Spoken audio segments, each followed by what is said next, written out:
Hei, mina olen Ants Uustalu ja kokka koos minuga igal teisipäeval kell 12.15 Tre raadios ning kuule kordust pühapäeval kell 13.00.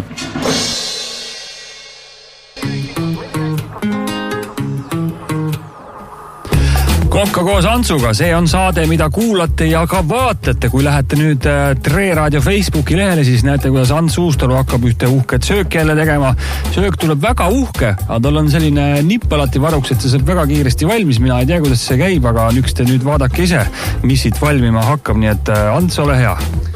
Jaa, tõesti on jälle tore püsti olla siin potide pannide taga ja täna teeme siis, nagu ma vahepeal ütlesin, teeme siis apelsini võikastmega glasuuritud kammkarpi ja sinna juurde teeme siis arbuusi ja mango salsat piripiri piprega ehk siis chilliga. Ja ega see midagi väga rasket ei ole, tuleb osta poest ilus kammkarp, seda saab Tallinnast, Raplast võib-olla kohe vist ei saa, need on vähemalt värsked, võib-olla Raplas saab külmutatud, aga... Mis kammkarp maksab üldiselt? Kuidas seda ostab kilo hinnaga? Mingi 30 euro kilo, et selles suhtes ta natuke maksab jah, aga samas natuke võib lubada ka, eriti kui meil siin on 10 saade, et oleme siis uhked ja moodsad. Ja meeleolu on ülev. Ja, just nimelt. Ei saa siin mingisuguse sardelliga täna hakkama. Teeme ikka midagi ilusat. Nii. Ja ma panin siia siis juba ära õli ja panen siia kohe apelsini või ka. See või läheb nüüd natuke nii heas mõttes kärssama.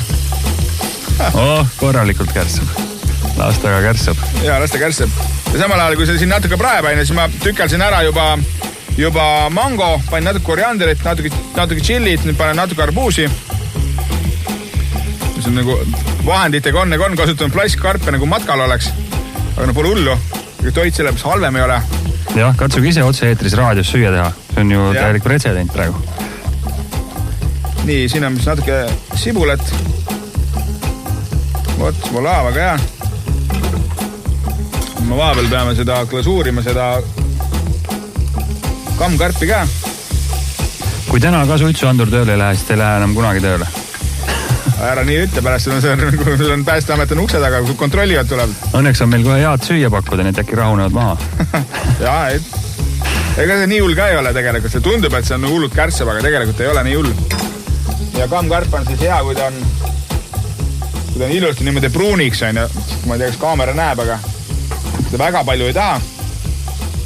Kui see ilusti pruunikas olla, kui need ääred on ilusti pruunid, siis on ikka maitset ja tekstuuri ka.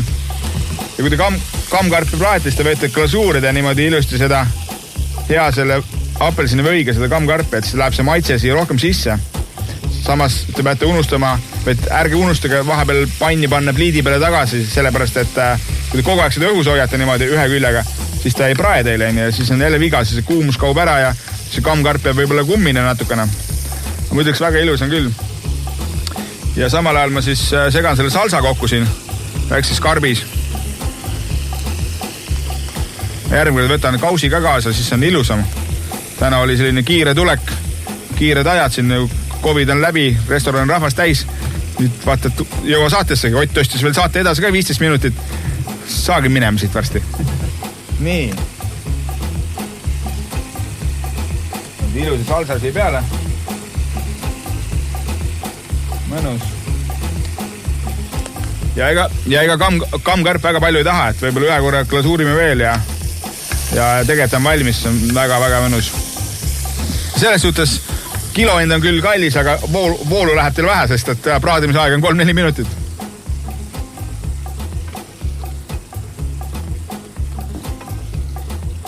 Nii. Ja selline toit, siis ma võtan selle pliidi kohe välja.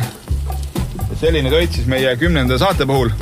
Värviline, maitsev tekstuur on mõnus. Muidu kammkarpi võib ka toorelt süüa, et ta ei peagi üldse kuuma saama. Kui ta on väga värske, siis võid süüa nagu tatarri. Et võtad lihtsalt selle värske kammkarbi, tükeldad sinna juurde basiilikut, paned sinna natuke sidrumahla ja valmis ta ongi. Ja soola ja pipart muidugi. Nii, suitsuandur sul ei tööta, Ott. Jaa, kõik on kontrolli all. Jah, jätkuvalt ei tööta, et mul on muidugi hea meel, et siin vahepeal mingid muud tümpsu vahele ei viskanud.